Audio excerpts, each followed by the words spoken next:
Thank you so much for listening to the Elias Macko Show. It's 1021 CJAD 800 time. Valerie Buchanan was just 32 years old when she died of breast cancer. After being repeatedly told by doctors she was too young to have the disease. For over a year, her concerns about a breast lump were dismissed without proper imaging, delaying her diagnosis until it was stage 3 breast cancer, an aggressive form often found in younger women. We welcome Christopher Scheepers onto the program, the husband of Valerie Buchanan. Christopher, thank you so much for joining us this morning. Thank you for having me. Christopher, CTV Montreal did a story about you, your family, your wife. And as I'm looking at the story, there's a photo of you and your wife and your child. And your child celebrated his first Halloween last October, and he's in a lion costume. Yeah. And that touched me because, I'm thinking about my wife and our young child, and it was his first Halloween, and he had a lion costume. So I see you guys, and I'm thinking about my family, and I still can't imagine what you went through. Our condolences to start off here from everyone here at CJD. Thank you very much. I really do appreciate that. Why don't you start off by telling our listeners about Valerie? Tell us about your wife. She honestly was just the most positive person I've ever met in my life and I've ever known, even through her diagnosis. She just always had a smile on her face, always had the positivity that she was going to get through this. Never took a day for granted, was extremely driven, talented, a beautiful mother, a beautiful person inside and out, and just, I hate to think that this was, the unfortunate path that she was driven down. On that path, I want you to tell our listeners just when Valerie started to feel that something was wrong, and then why did you tell our listeners what happened through that process as she tried to get answers? Yeah, for sure. So it all started in March of 2020. We were in Ottawa at the time. She found a lump. She called her family doctor, but she was unavailable, unfortunately. She possibly may have retired at that time. So we called a lot of different clinics and places just to get an appointment, but this was around the time lockdown started, so it was very hard to, they weren't taking anyone, unfortunately, at the time. We looked into imaging clinics and specialists, but they didn't see her because she was too young and didn't have a referral.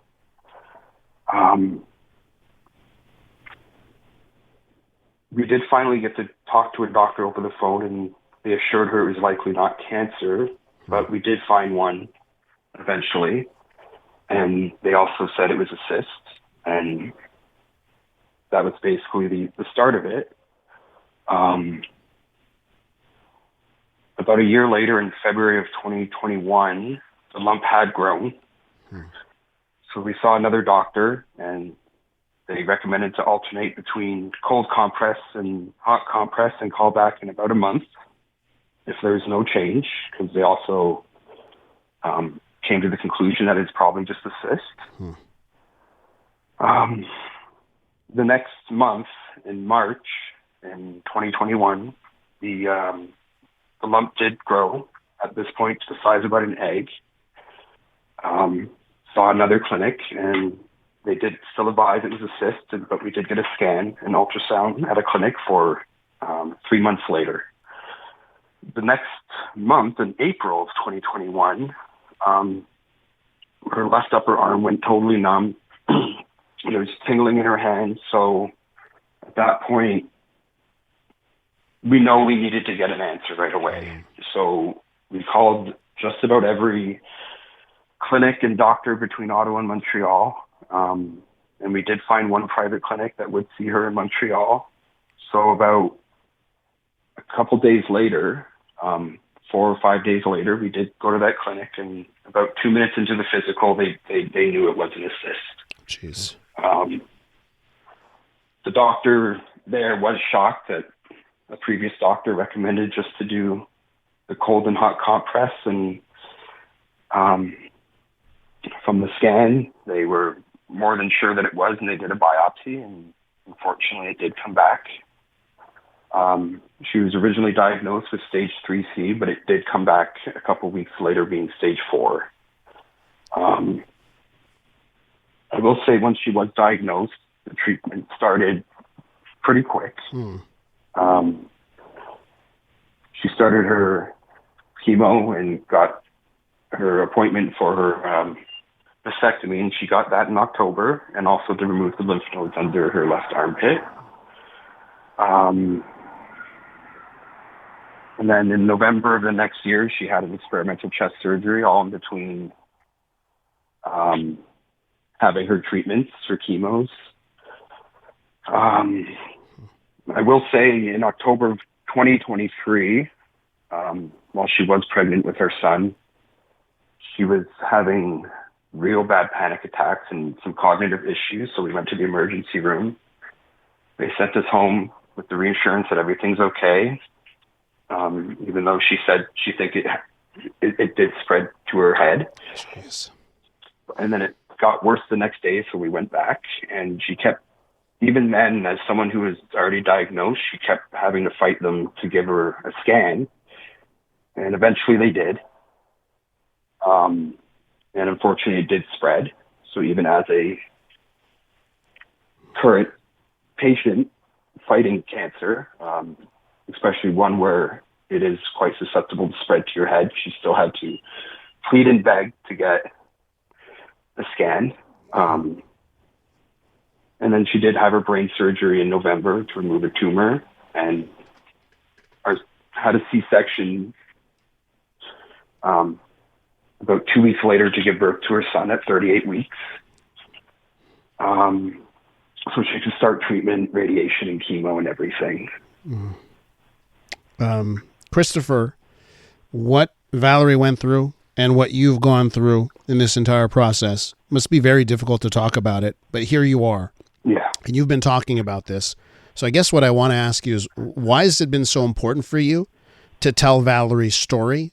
And what do you want people who are listening to us right now on the radio, what do you want to make sure they know? Well, I'm doing it, like, to be honest, a lot of it for her. She was always someone who went out of her way to help other people, even in her hardest of times. She was honestly such a beautiful person, but not just her, but for any other woman or person who has, been denied proper care based on their age, and for the ones that are going to continue being denied care for the same reasons. To hope, just to help push towards the systematic change that's required in our healthcare system. That's just based off old statistics and data. There's a lot of new data coming out. Is it fair to say that you feel the Canadian healthcare system failed Valerie? I would say so, yeah. For the longest time, I kind of blamed myself. I mean, we both were so trustful in the system that we never thought that something like this would be possible until it happened. But I know for a fact that it's just that first doctor we saw, or the second or the third, just wrote her a simple referral based on her physical symptoms of, having this lump. It could have ended up so much different. And it could have gave her the chance. And again, not just her, but the chance of so many people that have been denied in the same aspects that they deserve, at least at the minimum. So yeah, I do believe they did. Christopher, I'll let you know our listeners are with you this morning. Okay, they're really touched by your story, and they're sending the support along, as am I. Okay, I want to thank you so much for coming on and talking to us. Thank you. It was my pleasure. Thank you so much. Christopher Scheepers is the husband of Valerie Buchanan. You can read more about Valerie Buchanan on the CTV Montreal website.